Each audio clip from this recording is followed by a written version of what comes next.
Hey everybody, out in the garage again today. Got another video coming for you. This one's going to be a little bit different than typical content. We're going to attempt to answer an internet question. Not quite airplane on a treadmill level question, but it got up there. Hope you enjoy this content. A little, like I say, a little bit different. We're actually got an experiment that we've got set up that we're going to do. See if we can answer the question once and for all. And if you're curious what that question is, stay tuned. I'll give you a rundown of what it is, and we'll go out to the truck. We'll do our little experiment and see if we can get a conclusion result on what we're trying to do here. Spoiler alert: if you're watching this video, it means I got a result and finished the video. As of right now, don't know. We haven't run the experiment yet. It's set up, but we haven't done it.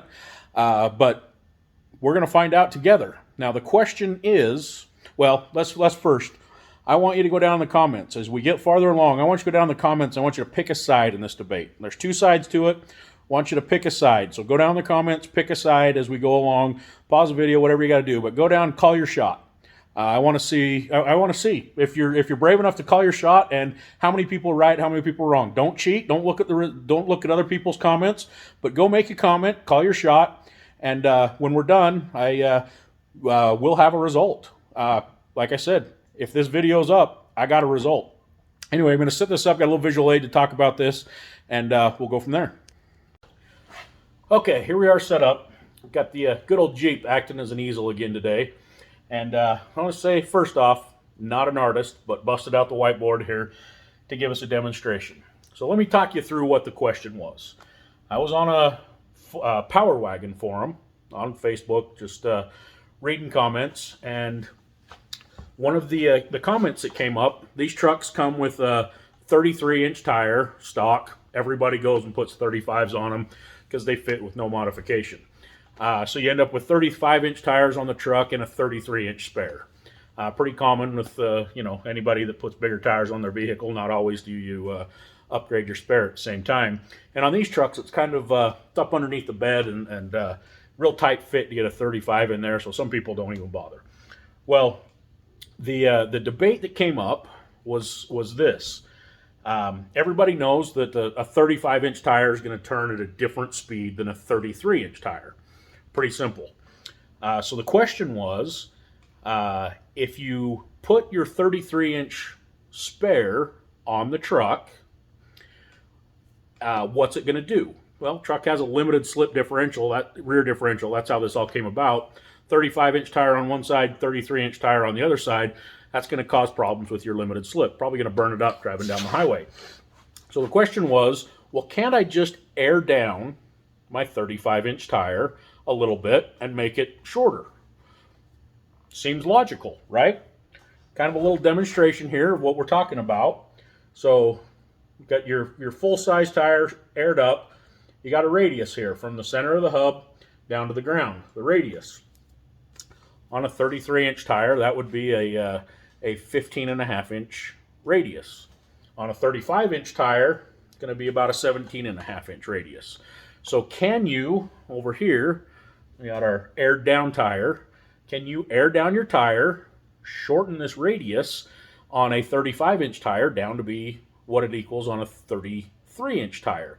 And does that make it perform like a 33-inch tire? So that sets the stage for the debate. Shockingly, there were two camps, very heated, very divided about whether or not that makes a difference. One camp says the circumference of the tire, 35-inch tire, circumference should be right about 110 inches. The circumference of the tire doesn't change. So airing it down isn't going to change how many revolutions it makes. It's not going to change the circumference of the tire at all.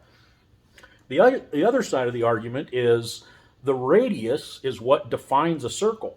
And the only thing that matters on the vehicle is the radius from the center of the hub to the ground, right underneath the axle. Doesn't matter, there's extra tire on there, doesn't matter anything like that. If that radius is the same, then it's going to make the same number of revolutions. So yes, airing down your tire would create a shorter radius. You'd be able to match your 35-inch tire radius to your 33-inch tire radius and be able to drive, not cause any problems. Team Circumference over here says, nope, ain't going to work. All that circumference of the tire is still there. Doesn't matter airing it down. So there were two very, very separate camps, both presenting their arguments, and nobody could get it settled. Team Circumference on this side saying, doesn't matter. Team Radius on this side saying, yes, it does.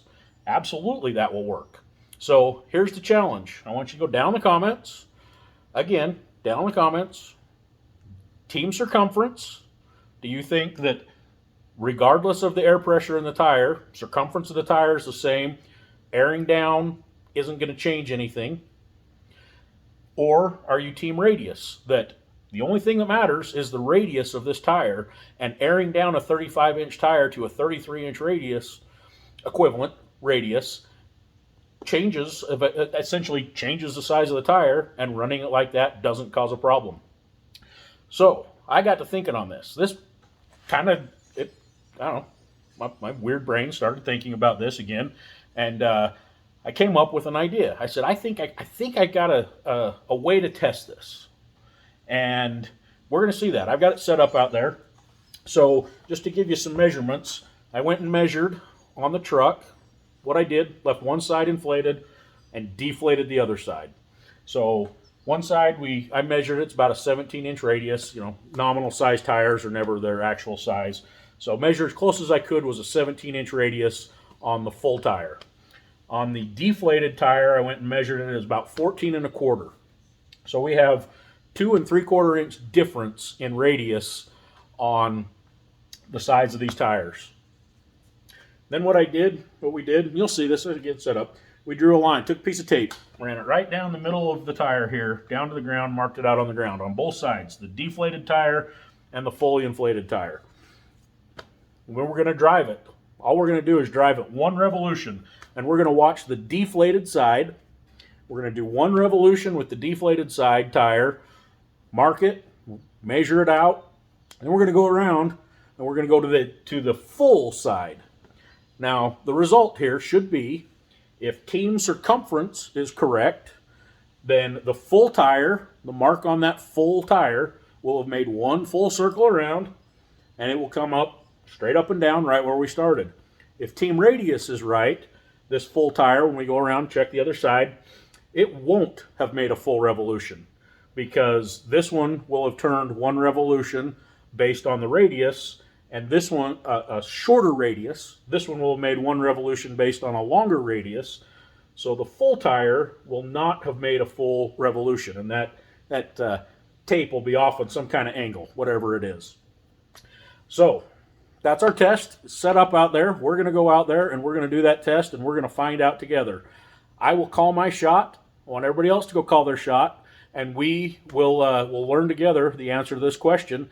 If I'm wrong, I'll admit it right here. If I'm right, well, you'll get to see that I'm right if I am. And but I also want to see if you were wrong. Can you admit it? Can you admit that you were wrong and say that you learned something?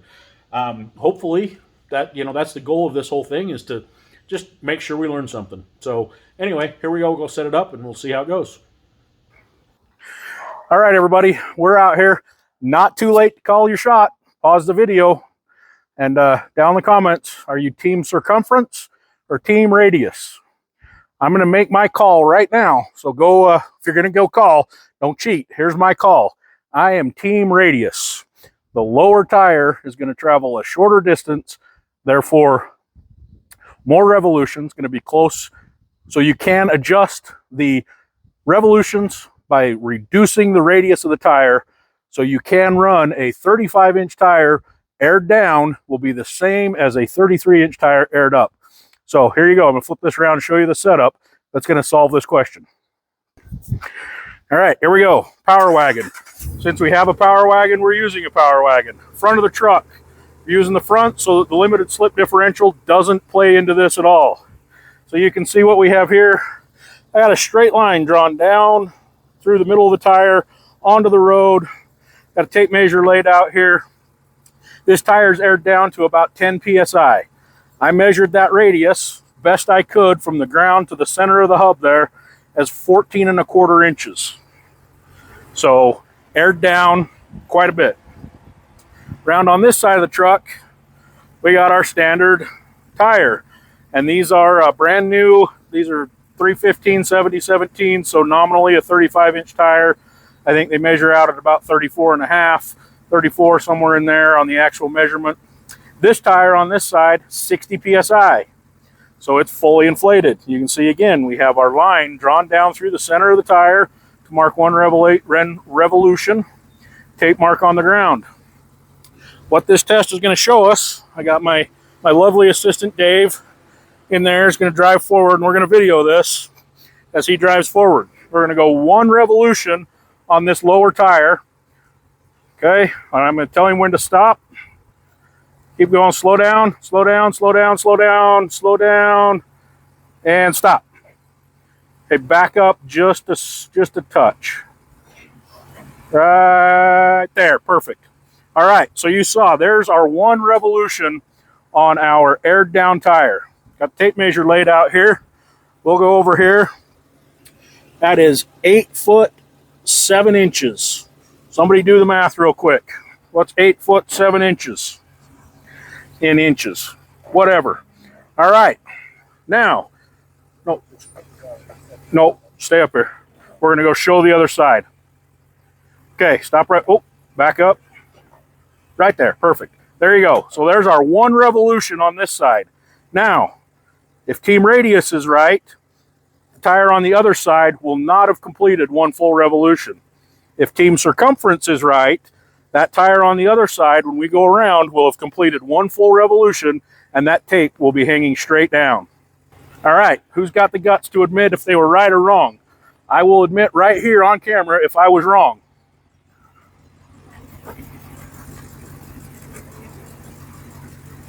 Guess who was right and wrong? That tire went around one full revolution. Team circumference, you win. How about that? I'm here to admit right here on camera, I was wrong. Congratulations, team circumference.